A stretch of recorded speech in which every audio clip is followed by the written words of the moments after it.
கூடிய ஆற்றல் கொண்டவர். சிவபெருமானின் அம்சமாக கருதப்படும் இந்த பைரவர் காசி நகரின் காவல் தெய்வமாக விளங்குகிறாரு.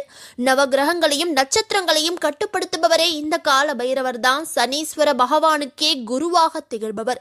முக்காலத்தையும் தன்னுடைய கையில் வைத்துக் கொண்டு இந்த உலகத்தையே காத்து கொண்டிருக்கும் மகா சக்தி வாய்ந்த கால பைரவர். கார்த்திகை மாத தேய்பிறை அஷ்டமி என்று அவதாரம் எடுத்த தினமே கால பைரவ அஷ்டமியாக கடைபிடிக்கப்படுது. இந்த 2022ஆம் ஆண்டு நவம்பர் 16ஆம் தேதி புதன்கிழமை கால பைரவ ஜென்மாஷ்டமி வருது.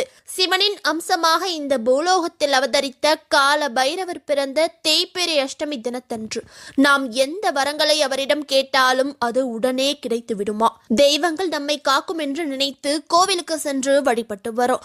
ஆனால் அந்த பிரதான தெய்வத்தை மட்டும் கிடையாதுங்க, அந்த கோவிலின் உடைமைகளையும் சேர்த்து பாதுகாப்பது கால பைரவர். இப்படிப்பட்ட அதிசக்தி வாய்ந்த